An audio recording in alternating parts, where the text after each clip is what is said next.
Sir आप कुछ करो ना, मैंने जानबूझ के नहीं किया ये। मुझे पता है चिराग, बट ये मेरे हाथ में नहीं है। सर मेरे सारे दोस्त मुझसे दूर हो गए हैं। छाया, अभिनव, भूपिंदर सब मुझे गलत समझ रहे होंगे। अगर तुम्हें दूसरों का साथ चाहिए तो तुम्हें पहले खुद का साथ देना सीखना होगा। हाँ? मतलब? You have to train yourself, Chirag, because I see potential in you. सच में? हाँ। ठीक है sir, I will train myself.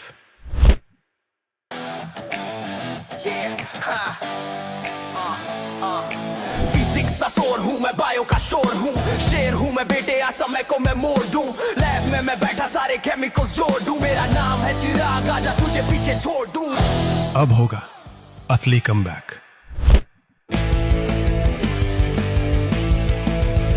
Physics, chemistry, bio में था फेल, हीरो था यहाँ का, फिर हुआ ऐसा खेल। खोला गलत मेल, देखो हुई मुझे जेल, आके देखो फंस गया स्पाई स्कूल में। कोई नहीं चिराग भाई, सब सिखा देंगे आपको।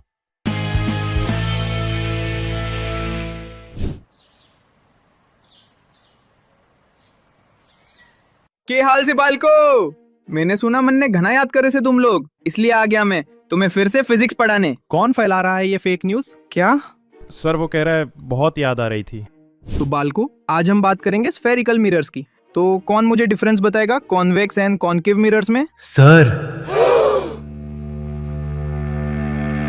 a spherical mirror whose reflecting surface is curved inwards, that is, faces towards the center of the sphere, is called a concave mirror. और जिसकी रिफ्लेक्टिंग सरफेस आउटवर्ड्स कर्व्ड हो उससे कहते हैं कॉन्वेक्स मिरर।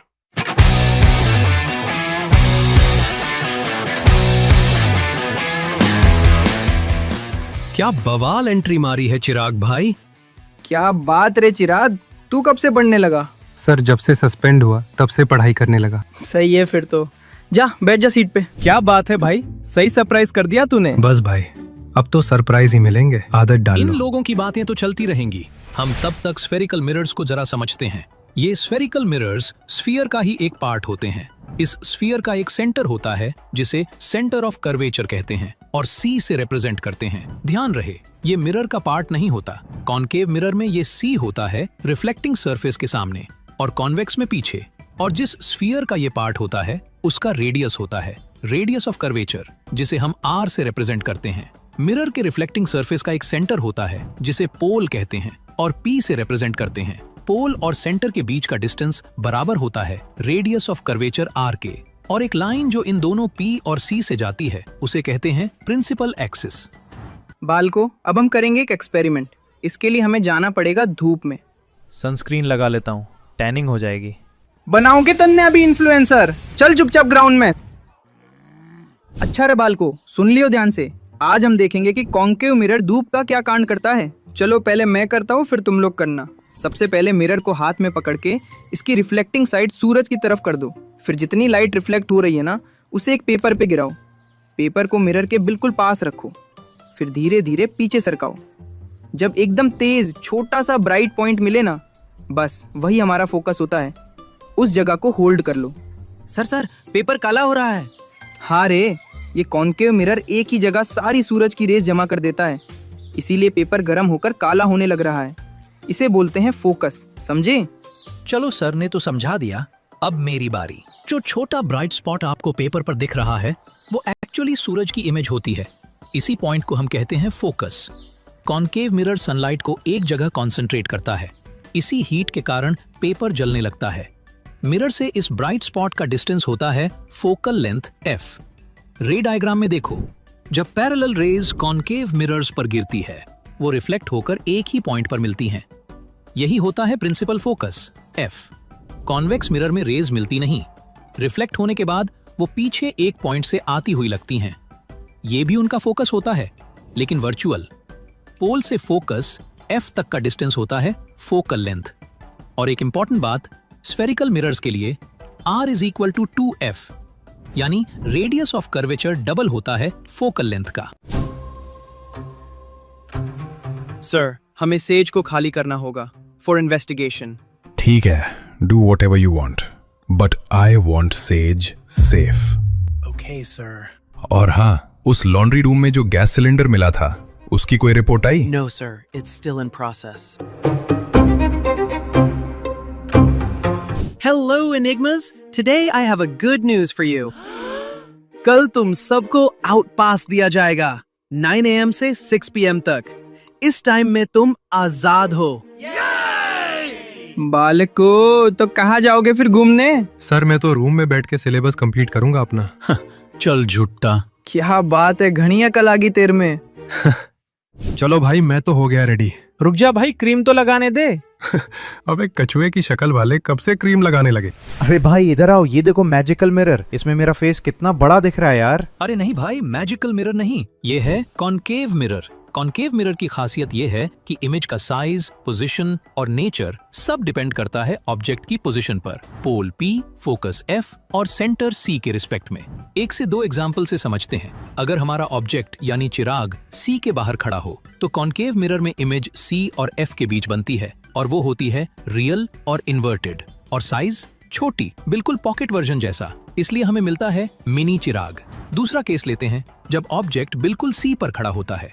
इस केस में इमेज भी C पर ही बनती है। इमेज का नेचर होता है रियल और इन्वर्टेड, और साइज बिल्कुल सेम, न बड़ा न छोटा, बिल्कुल फोटोकॉपी वर्जन, यानी मिरर यहाँ बिल्कुल ईमानदारी से काम करता है। तो इसी तरह ऑब्जेक्ट की डिफरेंट पोजीशंस डिटरमिन करती हैं इमेज का साइज, पोजीशन और नेचर।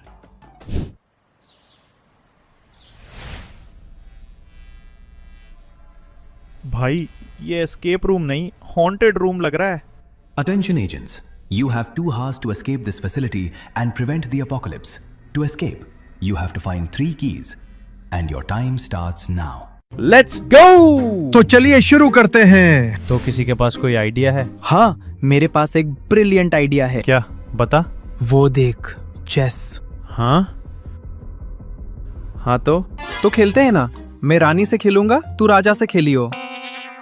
अबे गवार, ऐसे नहीं खेलते हैं चेस। जा पहले अच्छे से सीख के। रुक, तुझे बताता हूँ कैसे खेलते हैं।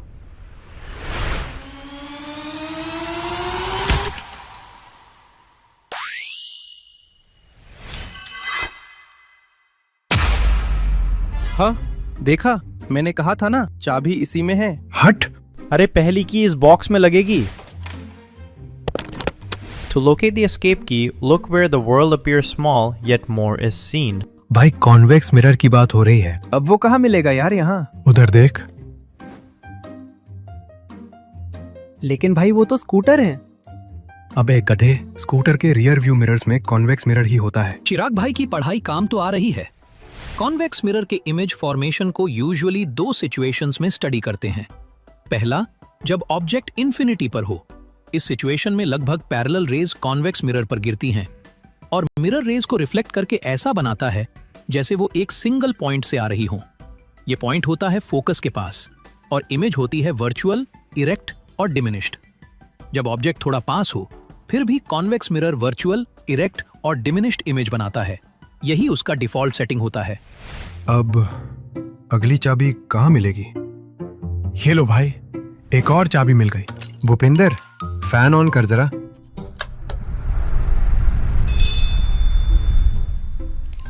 क्या बात है चिराग भाई, आप तो बड़े तेज हो रहे हो। तुम लोग कल कहाँ घूम के आए? सर बस क्या बताऊं।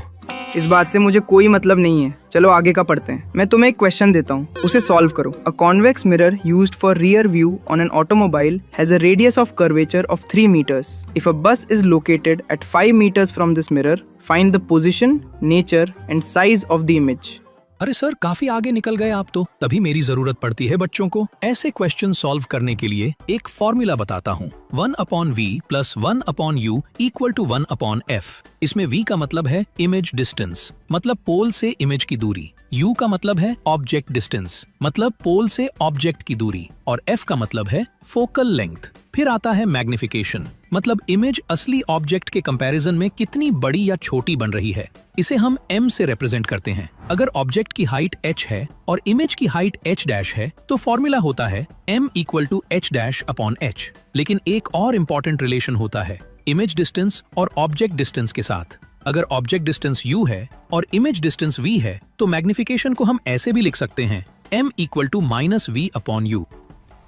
तो चलो अब सॉल्व करते हैं धर्मवीर सर का क्वेश्चन। इस क्वेश्चन में हमें दिया है r is equal to plus 3 metre, और क्योंकि हमने देखा r is equal to 2f, तो f is equal to r by 2। Therefore f is equal to 3 by 2। इसका मतलब f is equal to 1.5 metre.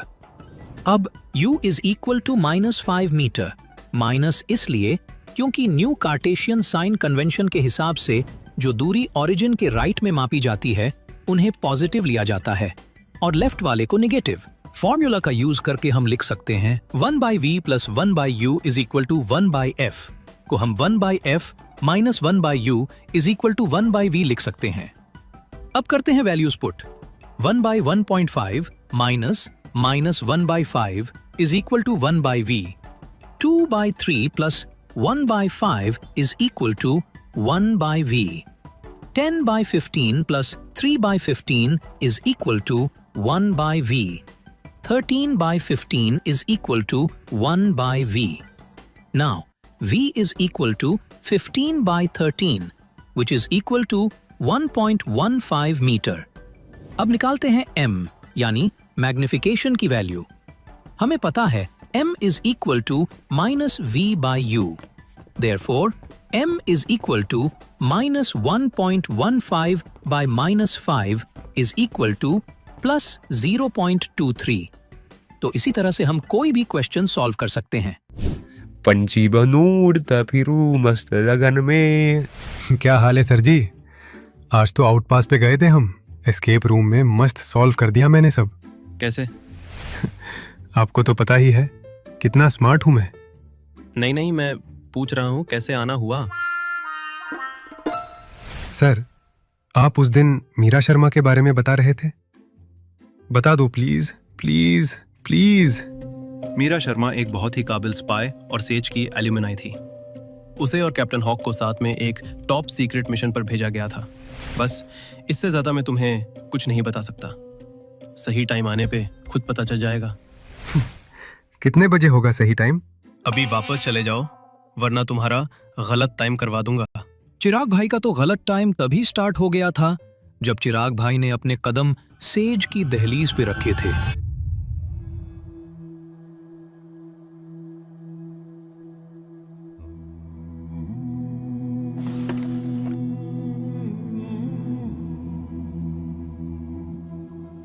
पहचाना इसे? छाया, अभी भी समय, हमारे साथ आ जाओ।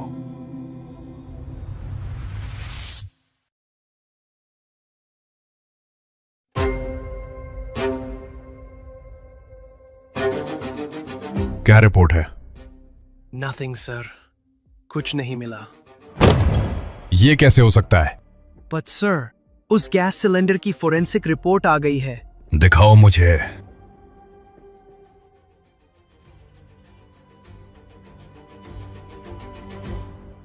क्या?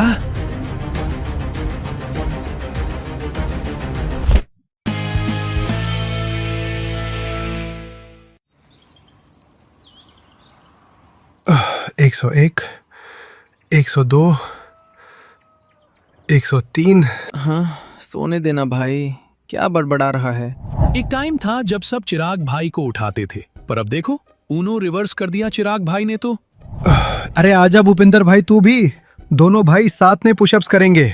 नहीं भाई, तू ही कर, मरना नहीं है मुझे। कौन हल्ला कर रहा है सुबह सुबह? अरे अभिनव भाई, तू ही आजा, दोनों भाई कसरत करेंगे। हाँ नहीं भाई, मुझे जरूरी काम से सोना है। हाँ, आलसी कहेंगे। क्या बात है भाई, आजकल तो सुपर सेन मोड में चल रहा है तू। हाँ सही में, ये नेक्स्ट लेवल एनर्जी आ कहाँ से रही है भाई आप में? मुझे हॉक जैसा बनना है भाई, तो ये सोच के एनर्जी खुद ही आ जाती है। ओए चिराग, ओए चिराग सुन। हाँ? मैं इतनी देर से बुला रहा हूँ, सुनाई नहीं दे रहा क्या? आप कौन भाई साहब? सॉरी। हाँ? क्या? क्या बोला तूने? सॉरी। अरे ये सूरज कहाँ से निकला आज? मैं बस सॉरी बोलने आया था। चल ठीक है, पर एक शर्त पे माफ करूंगा। कैसी शर्त? कंग्रेट्स चिराग, तुमने नया दोस्त बना लिया। अरे ये मेरा दोस्त नहीं, ये तो मेरे भाई जैसा है। हाँ, अरे क्या बात है, आज बैटमैन और जोकर इकट्ठे बैठे से। भाई जोकर बोल रहे हैं सर तुझे। तू नहीं सुधरेगा कभी। इन दोनों की भी दोस्ती हो गई। हाँ, सो बोरिंग। मजा तो कलेश में ही था यार। तो बालको, हमारा अगला टॉपिक है रिफ्रैक्शन ऑफ लाइट। मान लो तुम एक हाईवे पे चल रहे हो, तो तुम्हारी गाड़ी 70 से 80 पे भागेगी, पर अगर तुम इस स्पीड से किसी डिस्ट्रिक्ट रोड पे चलोगे तो ट्रैफिक पुलिस तुम्हें डंडे बजाएगी, इसलिए तुम धीरे चलोगे। तो कुछ इसी तरह जब लाइट एक ट्रांसपेरेंट मीडियम से दूसरे मीडियम में जाती है ना, जैसे हवा से पानी में, तो उसकी स्पीड बदल जाती है, और जब स्पीड बदलेगी तो रास्ता भी थोड़ा टेढ़ा मेढ़ा हो जाएगा। इसे कहेंगे रिफ्रैक्शन।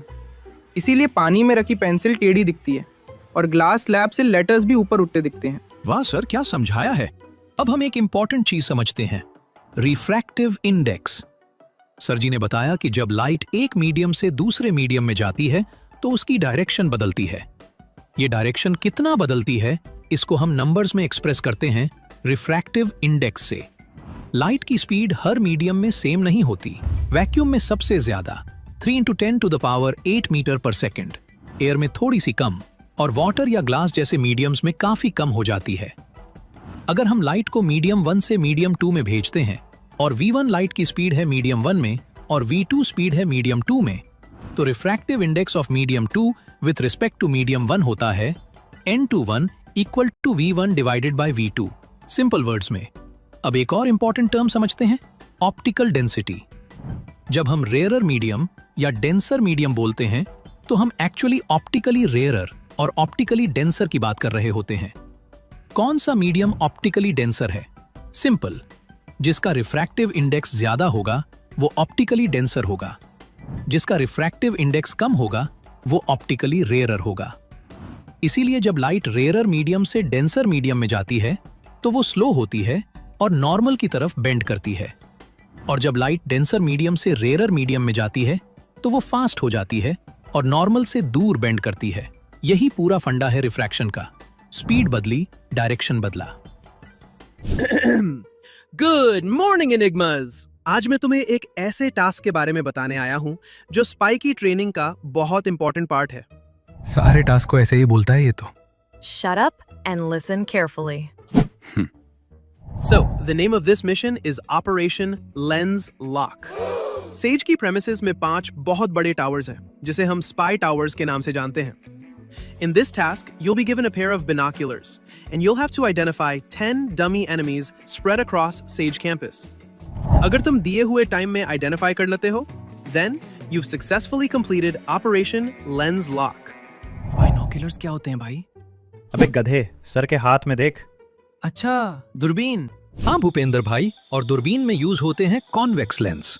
कॉन्वेक्स लेंस को कन्वर्जिंग लेंस भी बोलते हैं, क्योंकि ये पैरेलल लाइट रेज को एक ही पॉइंट पर भेज देता है, जिसे बोलते हैं प्रिंसिपल फोकस। जिस डिस्टेंस पर वो पॉइंट बनता है वही होती है फोकल लेंथ। कॉनकेव लेंस को डाइवर्जिंग लेंस भी बोलते हैं, क्योंकि ये पैरेलल लाइट रेज को आपस में जोड़ने के बजाय उन्हें अलग अलग डायरेक्शंस में फैला देता है। ये रेज ऐसे बिहेव करती हैं जैसे वो किसी एक पॉइंट से निकल रही हों, और उस इमेजिनरी पॉइंट को कहते हैं प्रिंसिपल फोकस। जिस डिस्टेंस पर ये वर्चुअल फोकस होता है वही होती है कॉनकेव लेंस की फोकल लेंथ। हर लेंस के 2 सेंटर ऑफ कर्वेचर होते हैं, C1, C2, और उनको जोड़ती एक इमेजिनरी लाइन होती है, प्रिंसिपल एक्सिस।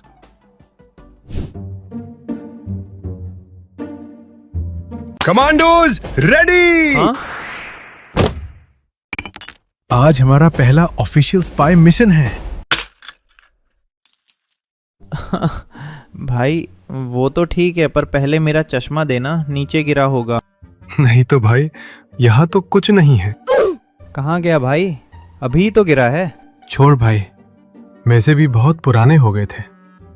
अच्छा बता, ये कितनी उंगली है? 3। भाई ऑलमोस्ट अंधा ही है तू तो। भूपेंद्र भाई, हाथ पकड़ के रखियो इसका। इसीलिए तो वो चश्मा लगाता था भाई, जो आपने तोड़ दिया। अरे सॉरी भाई। खैर, चश्मों के लेंस से याद आया, आओ जरा देखते हैं कि कैसे लेंस इमेज फॉर्म करते हैं। मिरर की तरह लेंस में भी इमेज का साइज पोजीशन और नेचर डिपेंड करता है ऑब्जेक्ट की पोजीशन पे। क्योंकि अभिनव भाई के चश्मे में कॉनकेव लेंस यूज हुआ है, तो पहले इसी की बात करते हैं। चाहे ऑब्जेक्ट कहीं भी हो, पास, दूर या इन्फिनिटी पे, कॉनकेव लेंस हमेशा वर्चुअल, इरेक्ट और डिमिनिश्ड इमेज बनाता है। और पोजीशन भी फिक्स्ड रेंज में ही होती है। इमेज ऑप्टिकल सेंटर और फोकस के बीच में ही बनती है। कॉन्वेक्स लेंस थोड़ा मूड स्विंग टाइप होता है। ऑब्जेक्ट की पोजीशन चेंज हुई, इमेज का बिहेवियर भी चेंज। एक एग्जांपल देखते हैं। जब ऑब्जेक्ट इन्फिनिटी पर होता है तो इमेज फोकस पर बनती है, बिल्कुल पॉइंट टाइप, रियल और inverted. Are you ready, Enigmas? Team Mahir, go to Tower 1. Team Chaya, Tower 4. Team Chirag, you are assigned Tower number 3.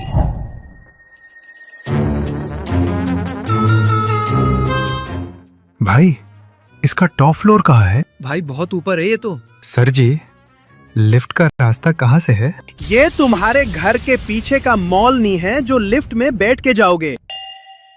रे, तुम दोनों सहेलियां पार्क में घूमने आई हो क्या? नहीं सर, इसका चिराग अरे ने... सर, अभिनव थोड़ा डरा हुआ है। बेचारा, उसका पहला स्पाई मिशन है ना। भाई ऊपर पहुंच गए क्या? अरे भाई, ऊपर चढ़ने में ही जान निकल गई। ये सब क्या क्या करना पड़ रहा है। अच्छा हुआ मैं अंधा हूँ। अभिनव तू यहीं खड़ा रहे, हम एनिमीज आइडेंटिफाई करते हैं। भूपिंदर, तो लेफ्ट साइड देख, मैं राइट साइड देखता हूँ। हाँ भाई, मुझे सारा समुंदर साफ दिख रहा है। मैंने बोला था ना, चुपचाप खड़ा रहे। मिल गई। क्या मिल गया? सामने के टावर में छाया है। अबे ओ सरफिरे आशिक, फोकस कर ले। सॉरी भाई। एक मिल गया। मुझे भी मिल गया एक। अरे, एक चिराग भाई के पीछे खड़ा है। हाँ? अबे गधे, वो मैं ही हूँ। अबे फोकस करने दो ना।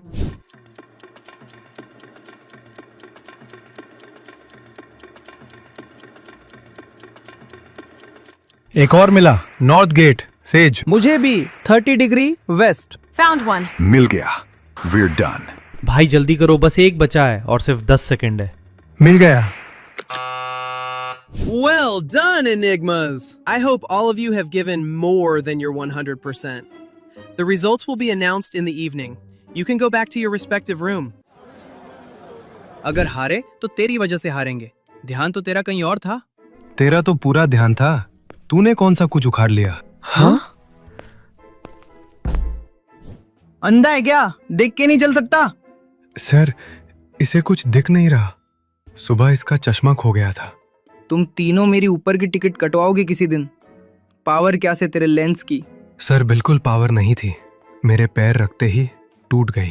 तूने ही तोड़ा था मतलब। अरे चिराग भाई बड़े ही सीधे हैं। जरा फिर से लेंसेज की बात कर लेते हैं।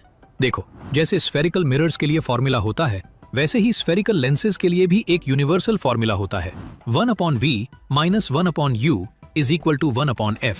यहाँ u है ऑब्जेक्ट डिस्टेंस, v है इमेज डिस्टेंस और f है फोकल लेंथ।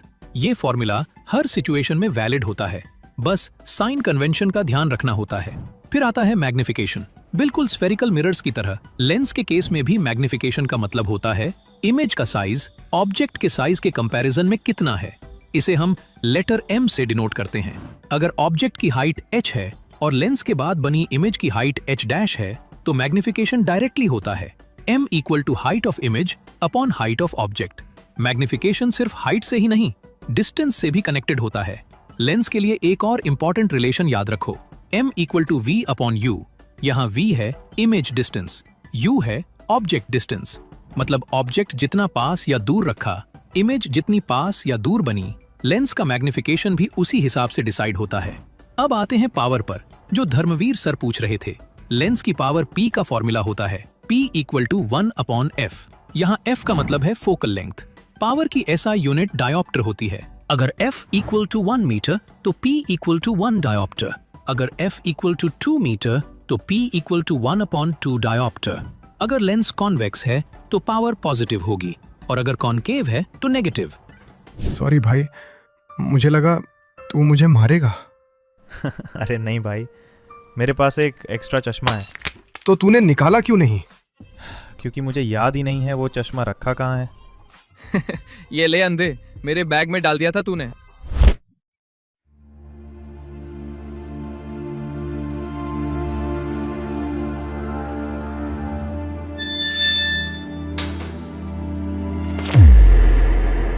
हाँ? तो क्या सोचा तुमने, बेटी या देश?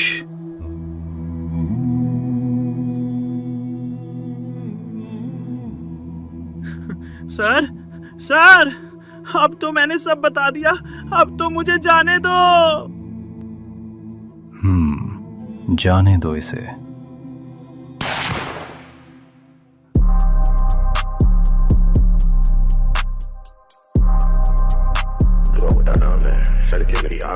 नाम है चिराग, लगा तू सब में आग, रख बात तू ये याद, नहीं मांगा तेरा साथ, जो भी किया खुद ना मांगी है मदद, शब्दों में है धार, हर लाइन में सजा, सपनों को मैं जीता, नजरों में तेजी, रहूं मैं हमेशा आगे पीछे, कोई नहीं टकराऊं हर दीवार से, तोड़ दूं ये सीमाएं जो भी